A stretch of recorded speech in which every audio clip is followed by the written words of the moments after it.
एक बार राजा खटवांग देवताओं का साथ देने के लिए गए हुए थे युद्ध में,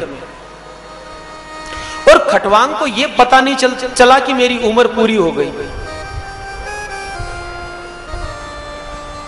देवराज इंद्र ने सावधान किया, हे महाराज, आपका जीवन केवल 2 घंटे का है, केवल 2 घंटे जीने वाले हो और आपको पता ही नहीं कि उम्र पूरी हो गई। राजा खटवांग ने कहा ऐसा? और केवल 2 घंटे में राजा खटवांग ने सब कुछ त्याग दिया, वैराग्य ले लिया और 2 घंटे भगवान की भक्ति की, तो ऐसी की कि 2 घंटे में ही भगवान नारायण को प्राप्त कर लिया। ऐसे थे राजा खटवांग। परीक्षित को तो 7 दिन लगे, उन्होंने 2 घंटे में काम कर लिया। राजा खटवांग के बाद में उनके कुल में उनका पुत्र था दीर्घबाहु। दीर्घबाहु के पुत्र थे महाराज रघु, रघु के पुत्र थे महाराज अज, अज के पुत्र थे राजा दशरथ, और दशरथ के पुत्र थे श्री रामचंद्र जी, चारों भाई। देखिए राम कथा भी आई भागवत के अंदर। कृष्ण भगवान की कथा से पहले शुकदेव जी ने राम कथा का वर्णन किया। मैंने आपको कहा ना, भागवत कथा क्या, भागवत कथा में 24 अवतारों की कथा, तो राम जी की कथा भी, लेकिन राम जी की कथा इतनी विस्तार से नहीं जितनी आप रामचरितमानस में पढ़ते हो। राम कथा है पूरी, रावण वध तक का, लेकिन संक्षिप्त रूप से। और राम कथा कहां वर्णन की है? भागवत के अंदर 9वें स्कंद के 9वें अध्याय से राम कथा शुरू। क्यों? देखिए सेटिंग कैसी जमाई, क्योंकि राम जी ने राम नवमी को अवतार लिया, तो भागवत कथा के अंदर राम कथा का वर्णन भी कहां किया गया? 9वें स्कंद के 9वें अध्याय से। तो 5 मिनट राम जी को भी हम सम्मान देंगे।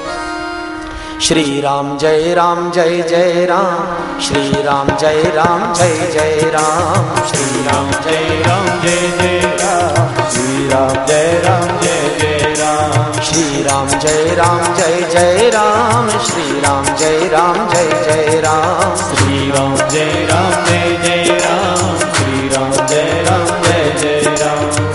कहत सुनत आवे,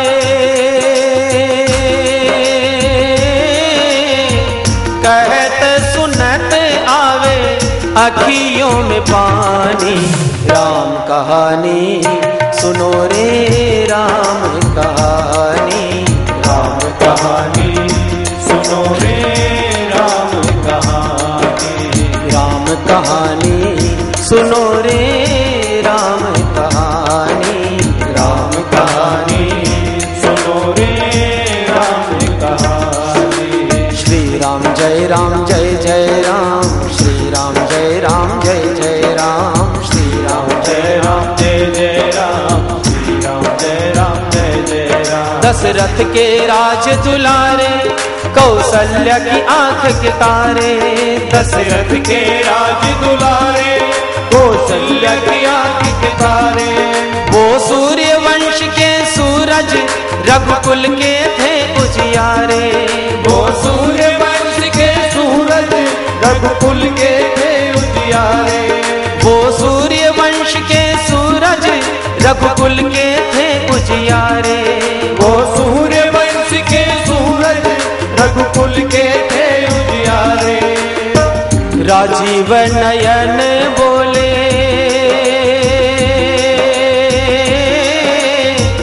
राजीव नयन बोले मधु भरी वाणी, राम कहानी सुनो रे राम कहानी, राम कहानी सुनो रे राम कहानी।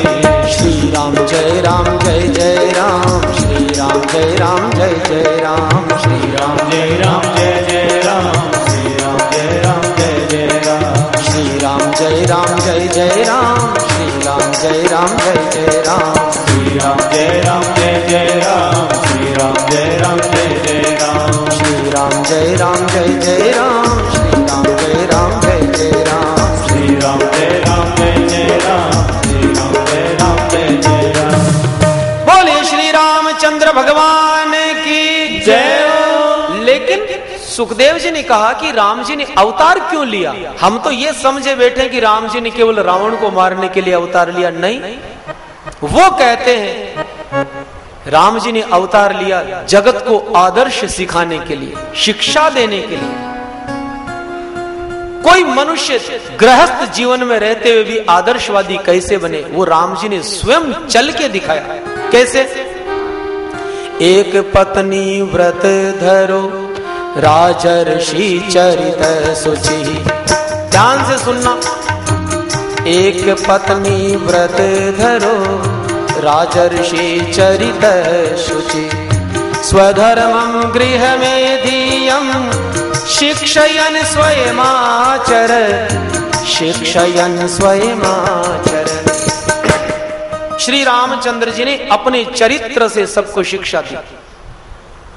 कैसे दी? एक पत्नी व्रत धरो। श्री रघुनाथ जी ने बताया गृहस्थ जीवन में सुखी कैसे रहें, उसके लिए सबसे पहली जरूरत है एक पत्नी व्रत धारण करें। और राम जी ने खुद ने किया। उनके पिताजी एक पत्नी व्रतधारी नहीं थे, राम जी एक पत्नी व्रतधारी रहे। और ध्यान देना, जो लोग अपने गृहस्थ जीवन को सुखी बनाना चाहते हैं वो ही सुखी रह सकते हैं जो एक पत्नी व्रतधारी हो। मैं आपको कितने उदाहरण दे सकता हूं, जिस आदमी ने एक से अधिक पत्नियां रखी वो कभी सुखी नहीं रहा, अंत में परेशान होना पड़ा। चाहे दशरथ जी भी क्यों ना हो, आगे जाकर टेंशन खड़ा हुआ। हाँ। जिसके भी 2 पत्नियां हुई, कोई भी क्यों ना हो, चाहे नारायण दत्त तिवारी भी क्यों ना हो, टेंशन होगा ही होगा आगे जाकर के। दो पत्नियां होना बहुत बड़ी रिस्क है। अरे एक ही कितनी मुश्किल से संभलती है, तो 2। एक वकील साहब थे, किसी कारण से उनकी 2 शादी हो गई। जैसे दूसरी आई, ले तो आए, लेकिन उसने झंझट खड़ा कर दिया। मैं तो इसके साथ ना रहूं, चुड़ैल के साथ, मैं तो अकेला अलग से घर बनाओ। अब वकील ने भी सोचा कि बाहर जाएगी तो 2 लोगों को पता चलेगा, समस्या खड़ी हो जाएगी। तो उसके लिए दूसरा मकान बनाया ऊपर। जैसी मंजिल नीचे थी ठीक वैसी की वैसी बनाई।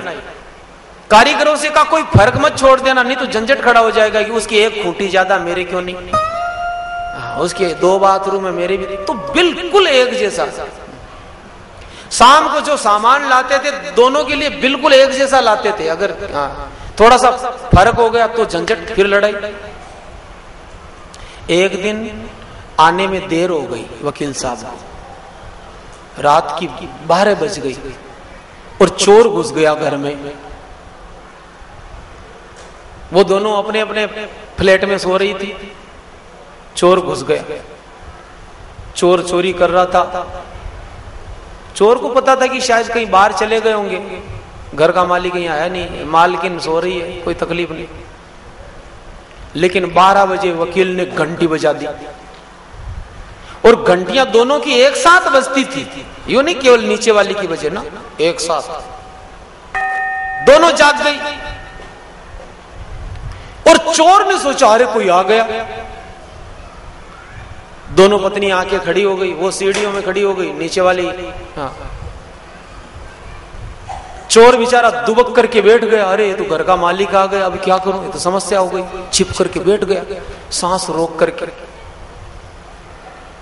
लेकिन जैसे वो नीचे वाली को थैला देने वाला था वकील, को सामान जो था लाया था, ऊपर वाली ने कहा पहले ऊपर लाओ, हाँ नीचे नहीं दोगे। उस दिन संयोग से एक थैला ही ला पाया हो। तो वकील बेचारा सीढ़ियों से ऊपर चढ़ा। जैसे ऊपर चढ़ रहा था तो नीचे वाली ने टांग पकड़ ली, ओए नीचे आ, ऊपर कहां जा रहा है। नीचे पकड़ के घसीटने की कोशिश की, इतने में ऊपर वाली ने बाल पकड़ ली, नीचे ऊपर। अब एक टांग पकड़ के खींच रही, एक ऊपर से बाल पकड़ के खींच रही। बेचारे की ये हालत हो गई जैसे त्रिशंकु खड़ा हो। ये पोजीशन जब उस चोर ने देखी छिपे छिपे, तो तो उसको जोर से हंसी आ गई, क्योंकि ये स्थिति ऐसी थी, तुमको भी तो आ रही, तो कैसे रोक पाता? हंसी रोकना बहुत मुश्किल काम। अचानक में उसको जोर से हंसी आ गई। जैसे वो जोर से हंसा तो तीनों समझ गए अरे घर में कोई और भी, तीनों टूट पड़े और चोर को पकड़ लिया। चोर पकड़ा गया। पुलिस वालों ने पकड़ करके उसको दूसरे दिन मजिस्ट्रेट के सामने प्रस्तुत कर दिया। चोर ने स्वीकार कर लिया, मैं चोर हूं, चोरी करने घुसा था, मेरी गलती थी, लेकिन मैंने कुछ चुराया नहीं।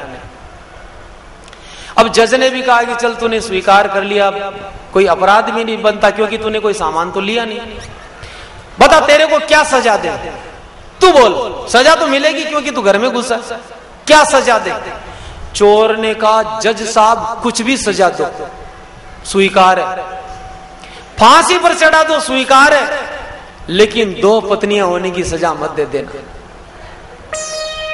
क्योंकि वो सजा क्या मैंने देख ली। कहने का मतलब चोर भी घबरा गया देख करके। 2 पत्नियां होना बहुत बड़ी रिस्क है, बड़ी समस्या। इसलिए प्रभु ने इशारा किया, एक पत्नी व्रत धरो राजर्षि चरित है सुचि ही। भगवान ने स्वयं अपने आदर्श से शिक्षा दी। ये राम जी के वंश की कथा, ये सूर्य वंश की कथा।